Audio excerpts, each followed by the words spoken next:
you remember, I think not this year, but last year when it was really hot. And I still remember went to, restaurant and say, I want to eat ปลากระพงทอดน้ำปลา No ปลากระพง. The world is getting hot, but it's just hotter when it's urbanized around that area. Okay. So it would be like, I can't remember, maybe I started running 6:30, finished about 7. There was still no car. The question is, how do they manage that? Yeah, how did they do that? How do they do that? Right? I get up at 5:30, driving my kids to school, stuck there in traffic for 2 hours before I get to work. I mean, okay.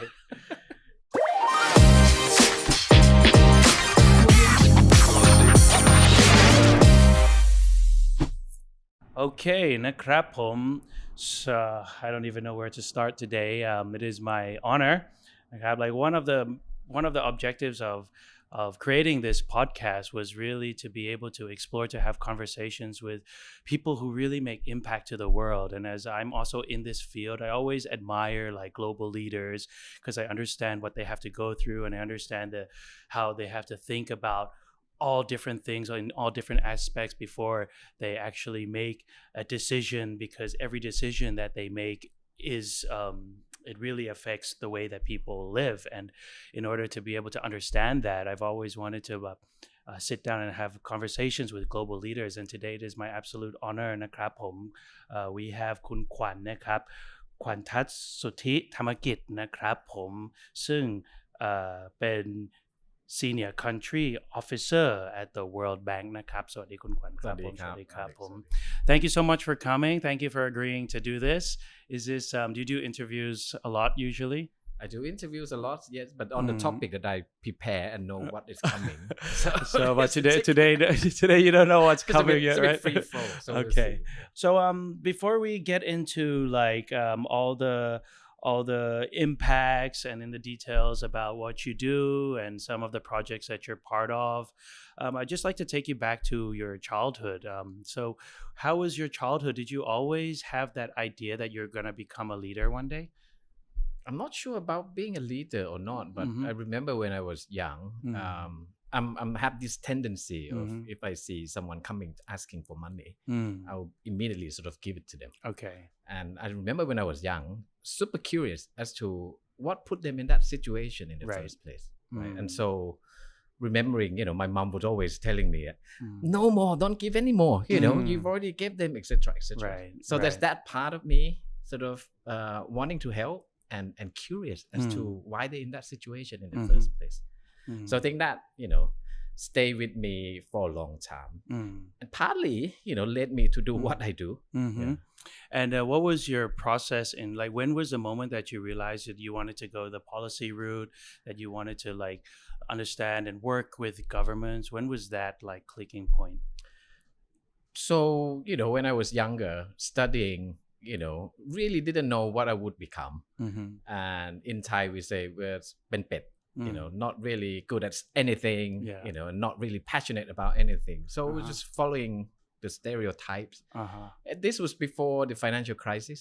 So everyone wanted to get into finance, investment bank. So I was hoping to become one. Okay.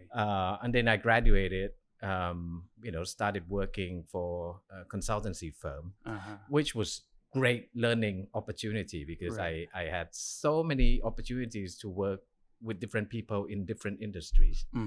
And then, wanting to realize the dreams of moving to a financial institutions, a bank.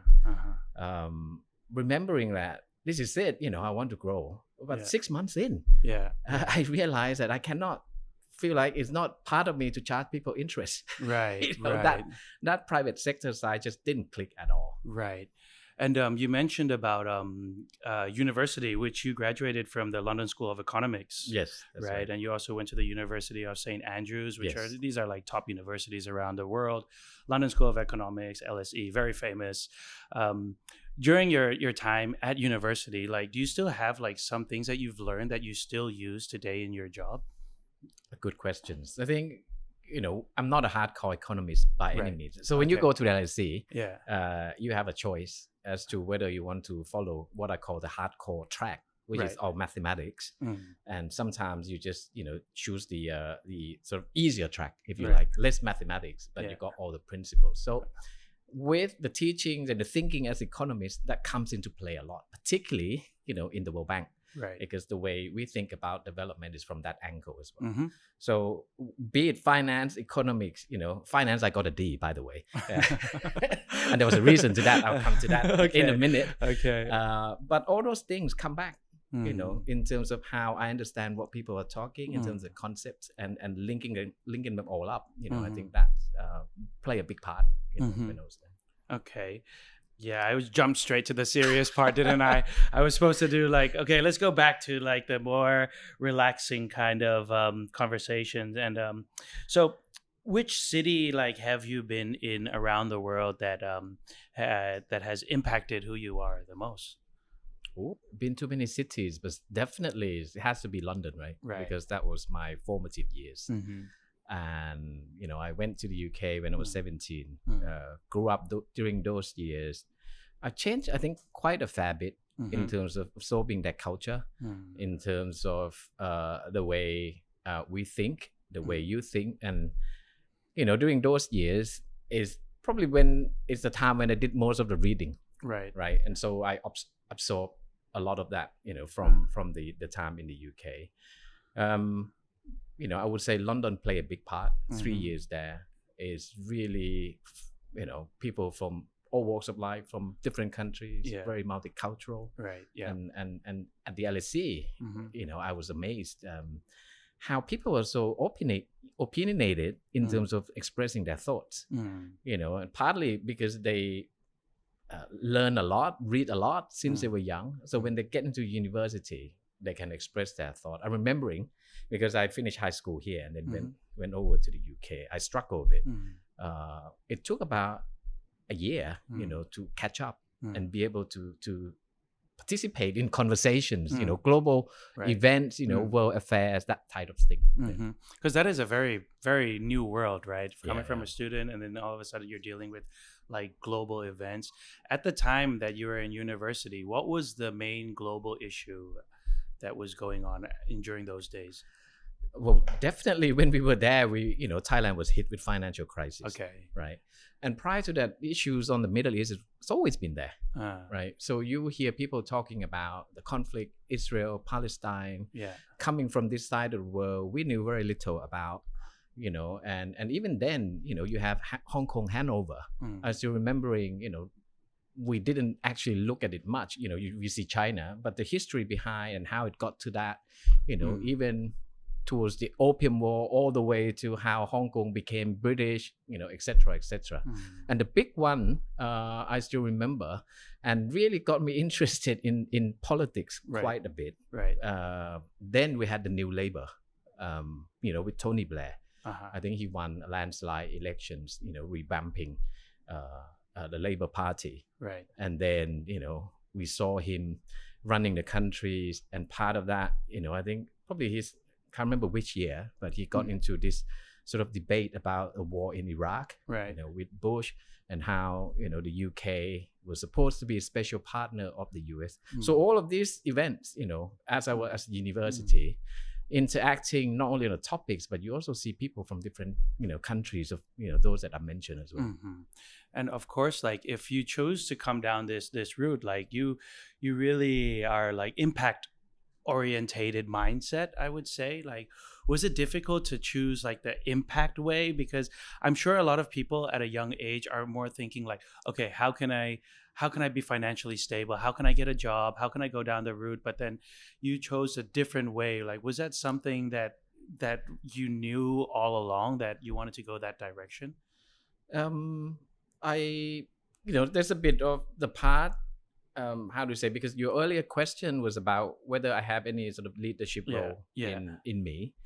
I think I was young. I was a class leader, and then, leader of the whole school when I was younger. Okay. And then we formed a school student council, okay. Interested in terms of how we can change the school. Okay. So started since then. And then when I went to the LSE, I was also the president of the Thai Society. Okay. So we got, to meet and do different cultural shows. After that, then, it's really sort of looking at Tony Blair, looking at the politics, and I started to feel interested in terms of how policy can shape different, lives. And then it tied back to when I was younger, a lot younger. and to see people that who are less well off, right, and it still remains a questions in my head. Now, perhaps with better understanding as to why they got to be there, right? And in me, I still feel since I was young, I want to change that. Why would they need to live the way they are living at the moment? So that stayed within me, and that's still part of the dream that drives me to want to do development work, in various fields as well.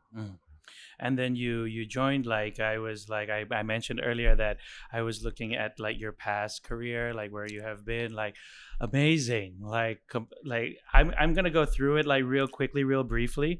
So in Thai, you were also เป็นนักวิจัยด้านนโยบายด้านสาธารณะ, right? Which you were in the Netherlands for that. That's right. And in English, would it be right saying researcher on public policy? Public policy. Okay, and then you were a senior consultant, government and public sector. You were in human development program. You were in UNDP for many years. Project manager promoting fair business environment in ASEAN region. And now you're senior country officer at the World Bank. But before we go into the World Bank part, like all the experiences that you have has a lot to do with relationships, right? Right. Like continuing a relationship, like on a basic standpoint, like what is the principles of building a good relationship with someone? Building a good relationship. I'm just very intrigued about people. Right. I like to meet people, and when I meet people, I can be serious, but at the time I can also drop some jokes, just to get to know them. But I think big part of it is I'm curious in terms of what they do, right? So when I interact with people, I tend to ask questions what they do, really genuinely interested what they do, and in return I think it's sort of come back, they would also be interested, and that how you sort of build that relationship from that genuine base, right, rather than just you're there just simply for the business, right? Yeah, because that's exactly what I think young people who are trying to like go further, and relationships, connection is something that we're always told that we have to like be very careful, but managing it is also very careful. Like is there something that you've learned along the way? Like I've had it too, like sometimes you're going in a business mindset and then you go to business with someone and then you kind of scare off the relationship.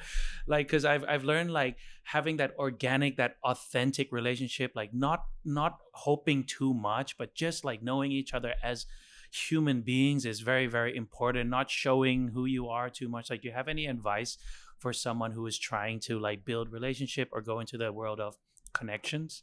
I mean, I can speak of what I do, right, in terms of development, right, and sometimes people might think you have your agenda or not, right, coming and talking about this thing, but the way I operate since I started working, right, if I were in the private sector, it's always a client's interest, right, right, but I didn't spend much time in the private sector, so more of it is on the public sector side. Okay. And there are times when you want sort of to push certain things, but there are always along the way decisions you need to make, sometimes difficult ones, right? But I always go back to the point where I'm doing this it's because of the country's interest, right? I'm doing this not because of the UN interest, not because of the World Bank interest. I genuinely feel this is good for the country, that's why we want to do it, right? And that is built into part of the relationship making, because if you have sort of that sort of interest at heart, when you encounter people, they can feel it. What you're here for, right? If you're here basically for something that we share in common, things tend to be easier, right? But if they start to feel that, oh, you're really here for yourself, then things start to get a bit challenging, I would say. And now that you're a senior country officer to the World Bank, I just want to jump into to World Bank. I think like listeners have heard of World Bank for sure. Every time when you say World Bank, everyone. I actually have friends who worked in World Bank in New York. A couple of friends, and but I'm not sure like the general public would completely understand what the main mission of World Bank is. Maybe could you please explain like what is the main mission on a global perspective, on a country perspective, what the World Bank does?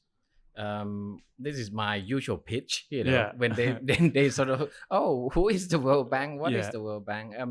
We really doing three things. First, is poverty reduction. Right.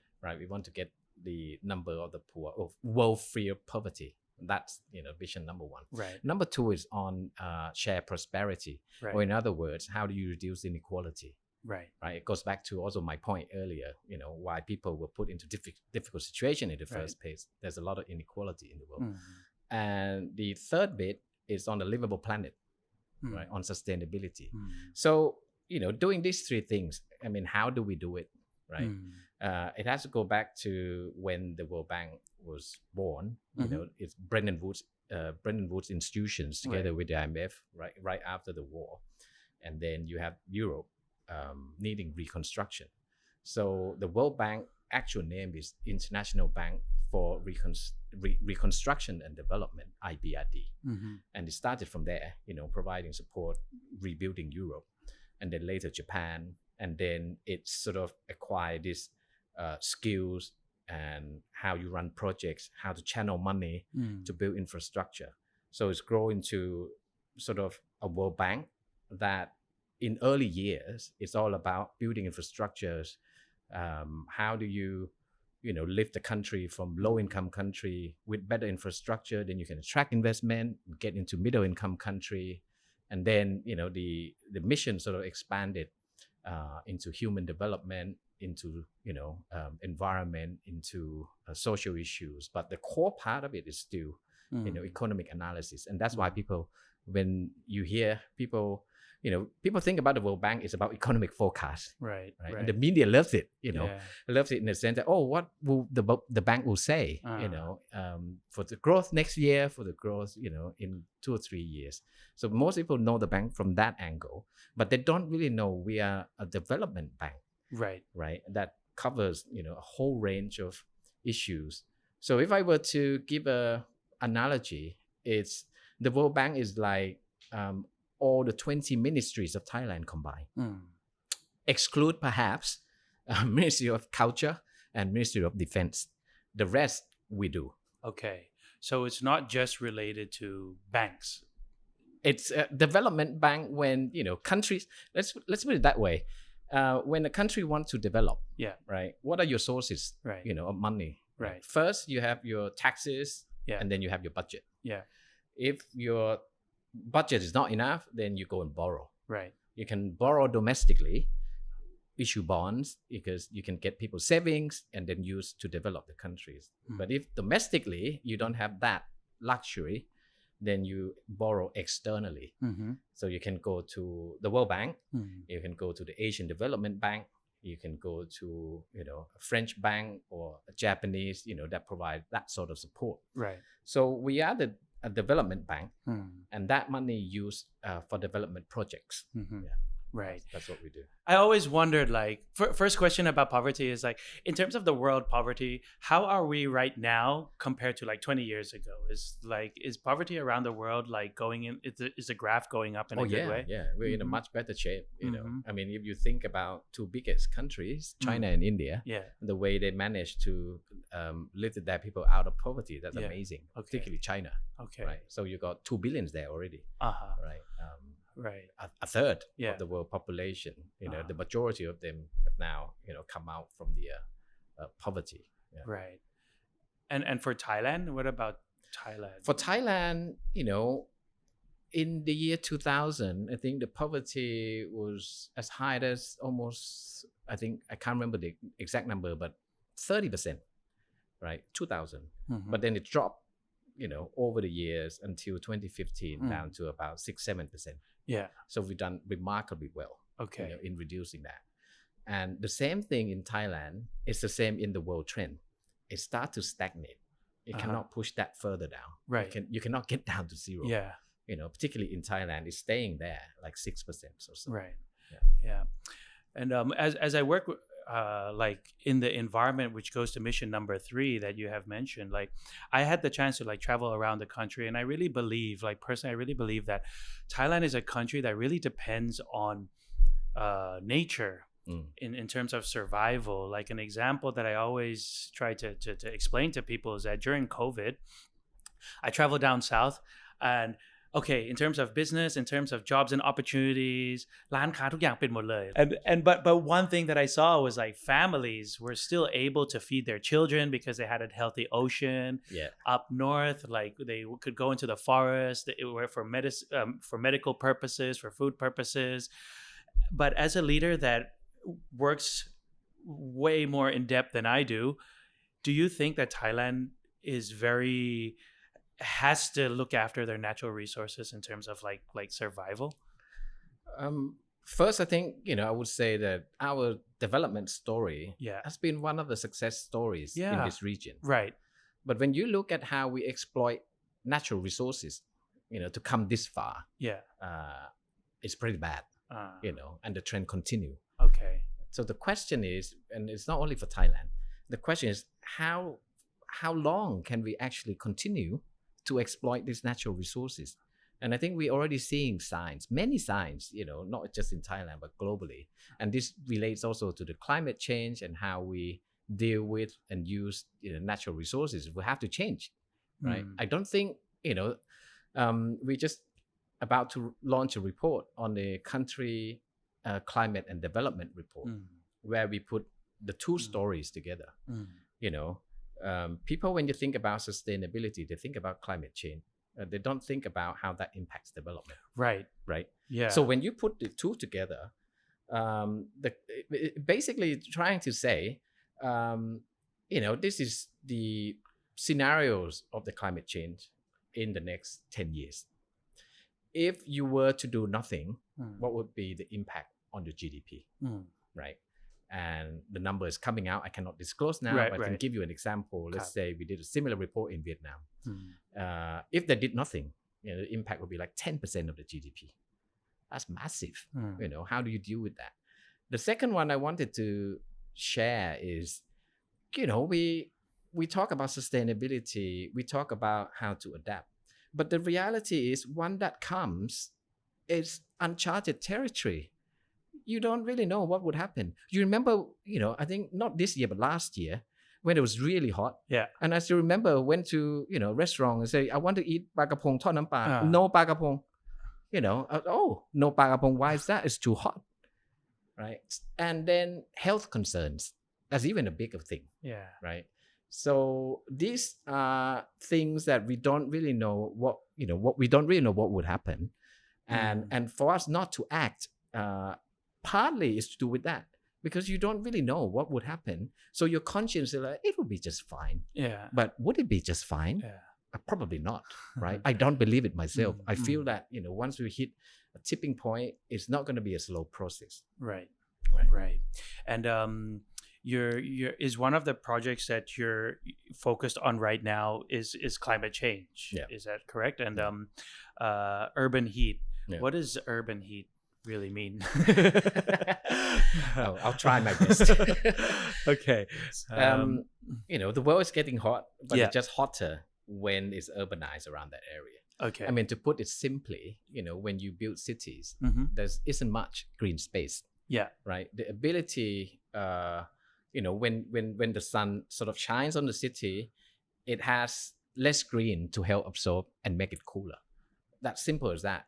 And you have this, urban heat island effect where you would measure, let's say you go out, from here, there might be some tung na, rice paddy somewhere. Yeah. And you measure that temperature, although it's also in Bangkok, when you measure that against, somewhere in Silom, temperature is very different.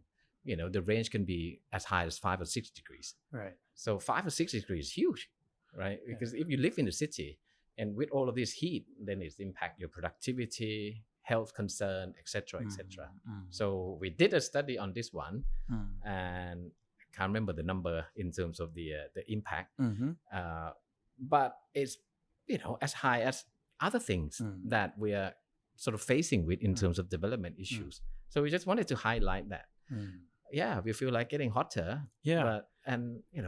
But and so what? But I'm just trying to say that look, if we don't do anything, it's getting hotter for sure, and there's some economic costs and health concerns, health impacts as well. That would definitely be something. Like how long do you think we have left before we're gonna make like? Because I just went to the Middle East, and I was just wondering, like I was walking around the city, and then they said that this country. I think it's best to not mention the country, but I was really amazed because during the day ไม่มีคนเลย there was no one like we walked in the city but it was boiling hot boiling hot like you just walk outside and you can feel that hot humid the wind is even hot and then they said that people don't do anything during the day here wait till at night and at night you see everyone out like department stores they don't even open during the day sometimes like restaurants and at around 10 p.m. it feels like 6 p.m. here like there's everyone and I'm just thinking like if we don't do something about our heat would we be forced to change that the way we live eventually like I know there's probably difficult to predict exactly but what I mean when we talk about urban heat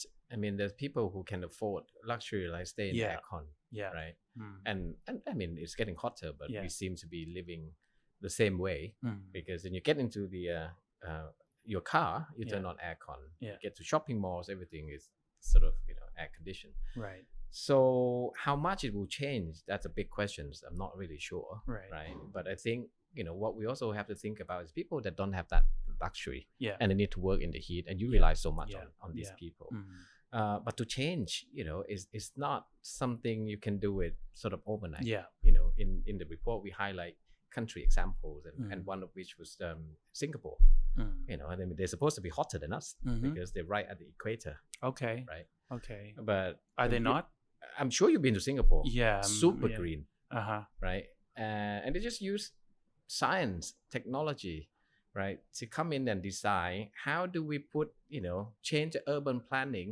so that the wind can flow through the city better number one if you're in buildings there's building codes to say that you need to have certain degree of greens they do designs and buildings compete on how to be green so that wind can flow and all of that and they put on shades so people can walk most effective is when you reduce the cars right so when you go to Singapore and I like running so I'll go running around in whatever cities I go to so it would be like I can't remember maybe I started running 6:30 finish about 7 there was still no car it's a weekday rush hour still no car only about 8 something and you start to see cars coming but there's no jam right the question is how do they manage that? How do they do that? Right I get up at 5:30 driving my kids to school stuck there in traffic for 2 hours before I get to work I mean I think at some point people living in cities like in Bangkok I mean we all question it but we seem to be stuck because nothing seems to be done for the young people that are watching what is something that you want to communicate to them in terms of like the climate change or development that people might not hear in school that you want to like maybe send out that message to them good point I don't know climate change people younger age might not feel the effect at the moment right they it's probably not on their radar screen I would say right but when I give talk to students in universities they're interested they want to do things but I don't know maybe that's also questions for you how do they get to participate I mean there are different ways these days right and I think more and more if you have space for them to participate and that's where you get I remember when I was young let's say in Mosi I was asked to go to a camp where we were talking about water scarcity right and that's the first time like oh okay we won't have water this is like 30 years ago and the issues persist nothing has been done much now that I'm in this position so I think the first thing is if they want to get exposed to these things question is do we have a lot to offer in this country maybe that's a question for you. You think we have a lot to offer in terms of getting young people to participate? I think so. I think like the younger generation now is seeing like climate change or sustainable issues more as a natural thing. Like I feel that like in my generation, like I remember environmental management was the last subject we would want to choose. But now it's like it's almost cool to be sustainable nowadays to the younger generation. Like I'm part of this committee that they're trying to make their school a green school, and there's like a whole checklist, and then it's run by the students itself. They're trying to find a way to get everyone involved.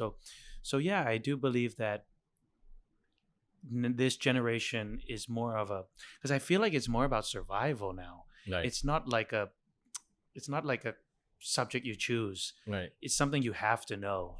With the floods that we have, with climate change, you got to learn how to adapt to this new environment. Yeah. Because before this, we were thinking, how can we get back to nature how it was before? But which is almost impossible in my perspective. So I just think that kids are really changing in that way. Which reminds me of questions from my daughter. My daughter is but she's in international school. So they do projects. How to turn food waste into energy. Right. For instance. Right. And I'm sure many schools are doing similar things. Right. And the reason I'm struggling to answer this because most of the time we would be pitching to the government and to businesses. And definitely, they're aware that this is sort of make or break thing. Right. If they don't change, the future is not very bright for them. I mean, it's almost like there's no choice. The way we're saying it at the moment. I think maybe it's also for younger people for them to understand why business feel like there's no choice. So I tend to say that climate change is not just environment, it's development. And the way things has been, it will impact businesses in two ways. One is through trade.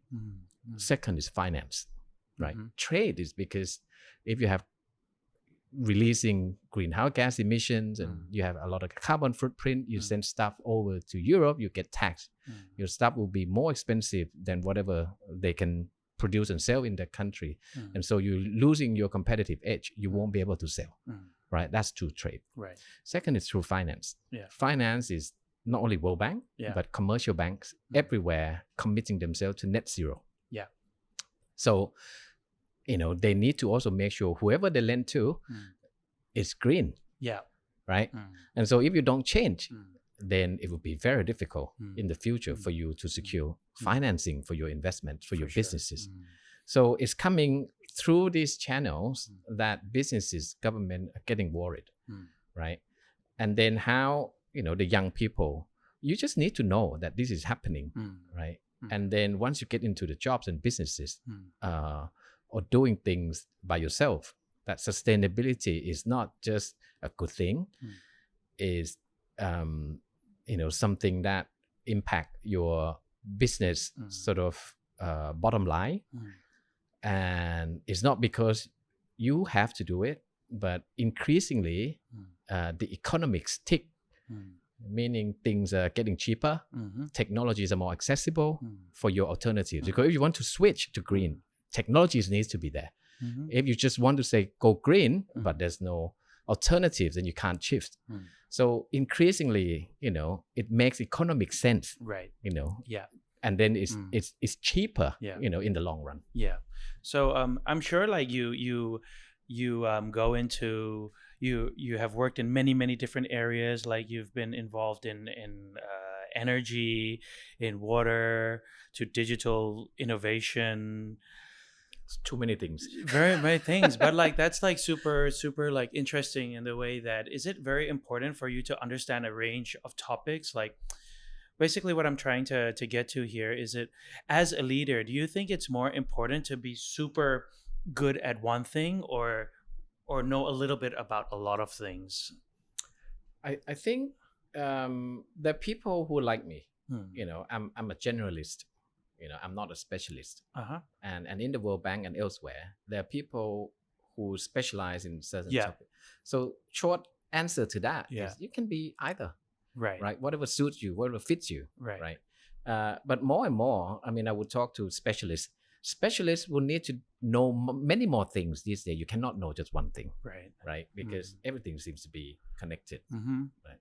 And the reason that I need to cover these many topics is partly is to do with my job, because I'm responsible for the World Bank portfolio in Thailand, and we do many things, right? And we front-facing the government and the government officials and policy makers in Thailand. So I need to be in a position to be able to talk about these different topics that we work on Thailand. Right. And that's part of the reason why, I sort of span into different topics.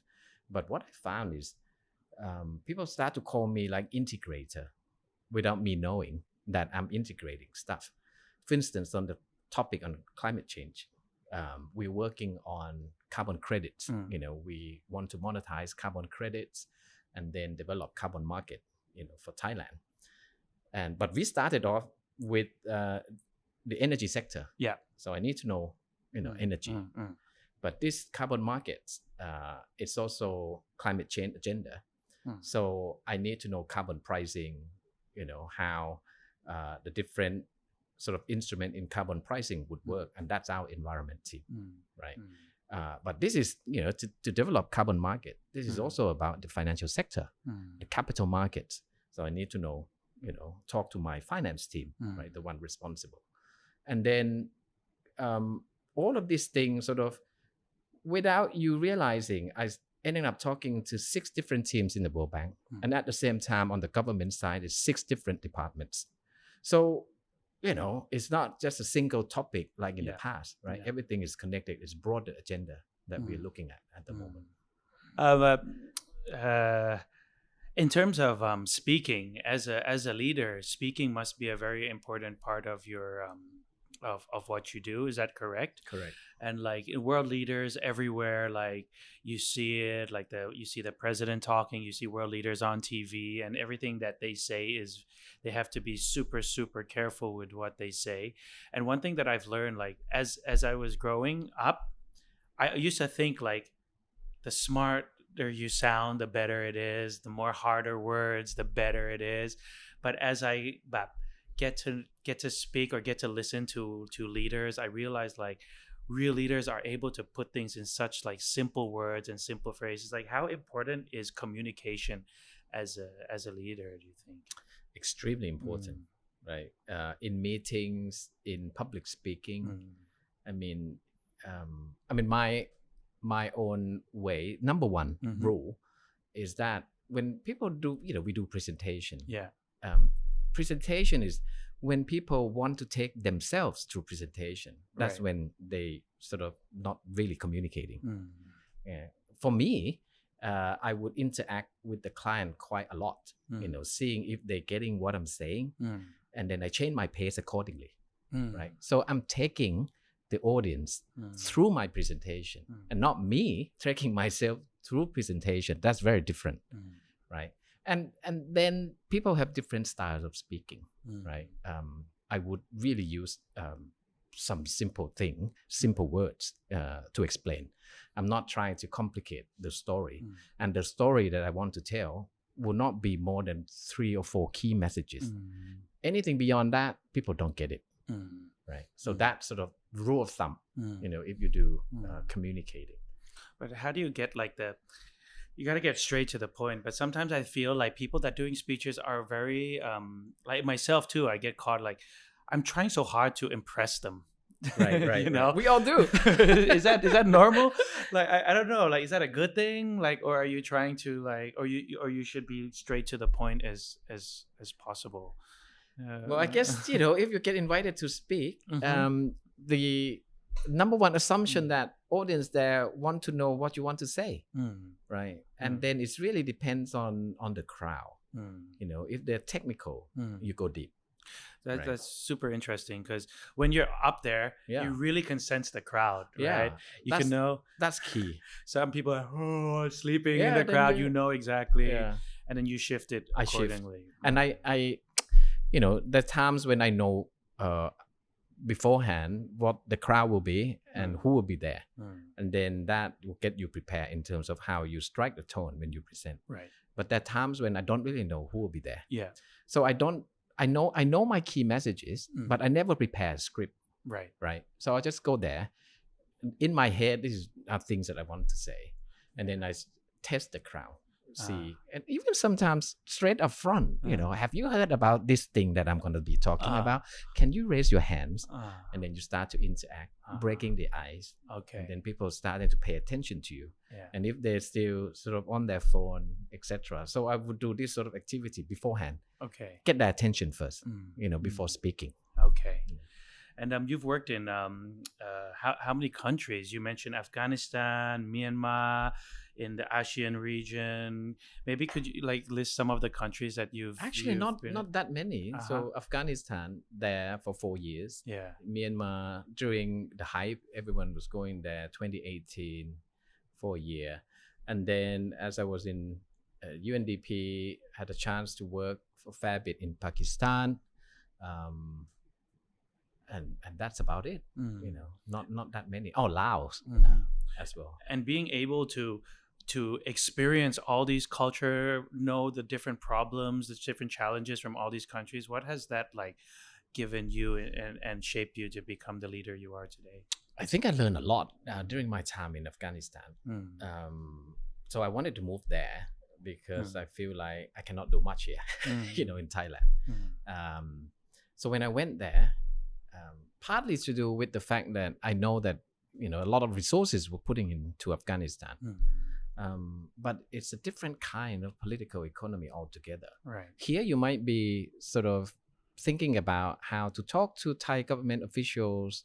There's have certain constraints. There's domestic political economy, but there, you have the donors of the big countries. You can name them, right? And then you have another camp. Where they're not with the same camp, and so when you have those resources, you want to work the best for the country, but these external forces is just huge.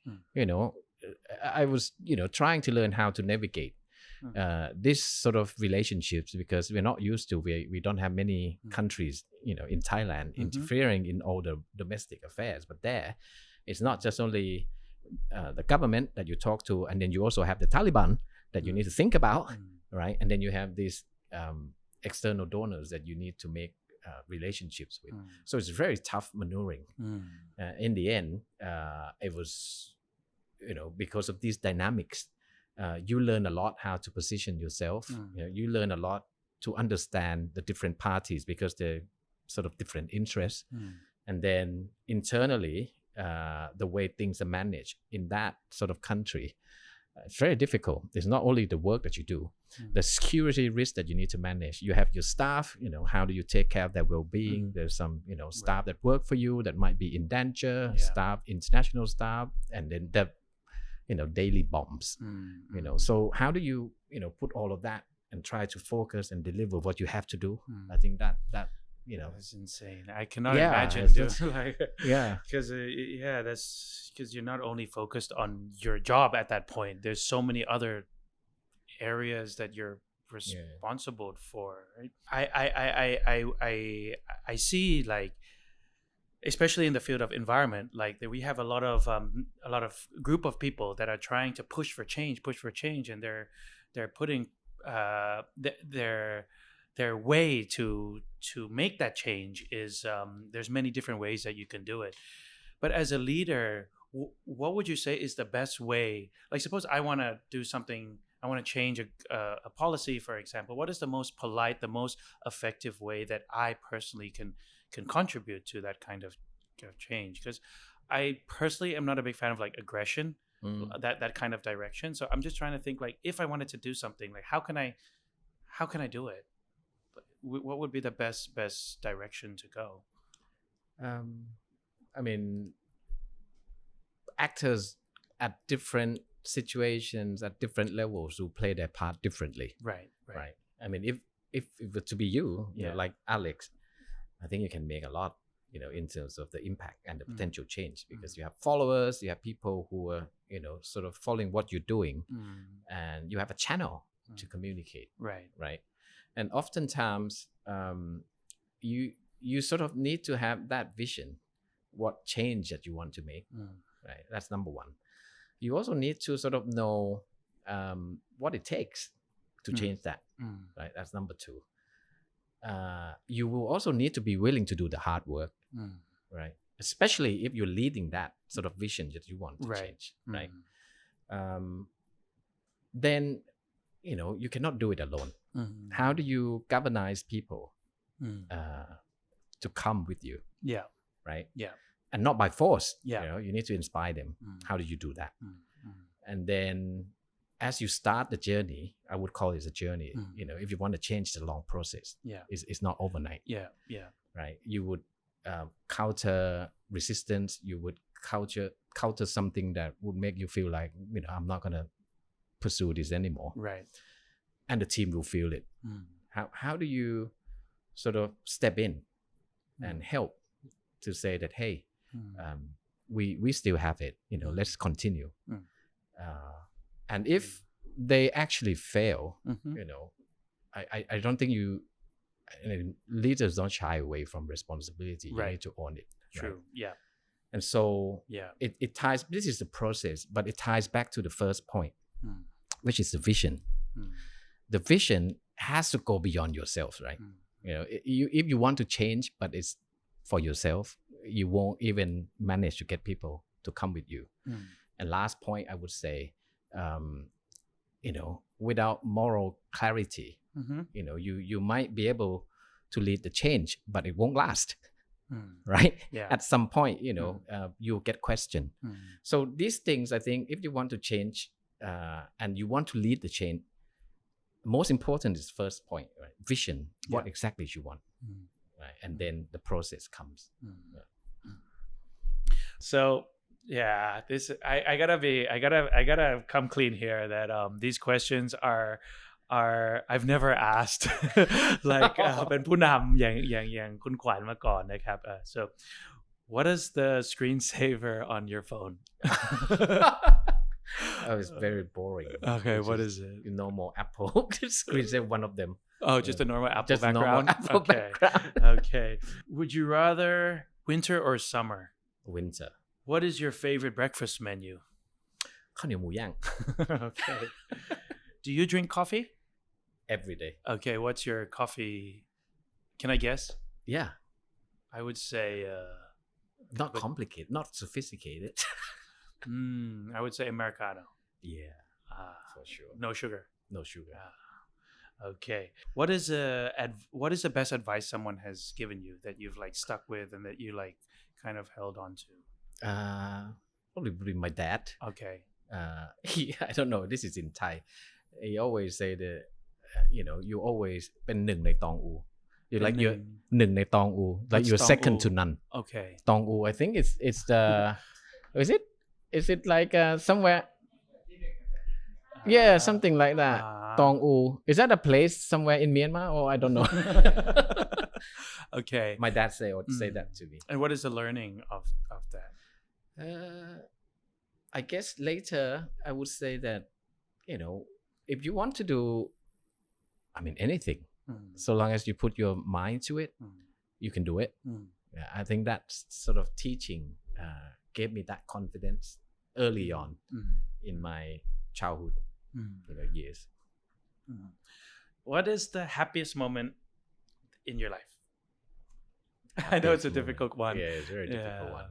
Yeah. Happiest moment, I would think, you know, when seeing, I mean, a lot of dads would probably say that when they see their kids were born for the first time, and that they are, you know, safe and sound after those 9 months.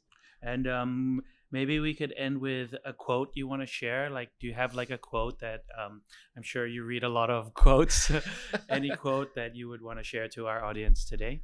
I would go back to that one where I said, you know, if you put your mind to it, you can do anything. That is something I live by also. Okay. คุณขวัญครับ I just want to say thank you so much for ขอบคุณครับ dropping by today. It was like amazing to be able to have this conversation. Likewise. And I must apologize. My questions was like today I have like a bit of a shaky voice. Not at all. I'm hiding it inside. But thank you so much. I think like we've learned a lot today, and you explained everything very in simple forms, which is super amazing to learn from. And best of luck. And I hope like one day we can maybe work together on some impact project sometime Absolutely. down the line. Absolutely. And thank you so much for Thank you. for Thank your you for time. having me. Thank you ครับ ขอบคุณครับ ขอบคุณครับขอบคุณครับก็ขอบคุณทุกคน Thank you for watching us นะครับ Talk to Talk นะครับกดไลค์กดแชร์กด subscribe นะครับ and see everyone next EP Thank you so much ครับขอบคุณทีมงานทุกท่านด้วยครับ ขอบคุณครับ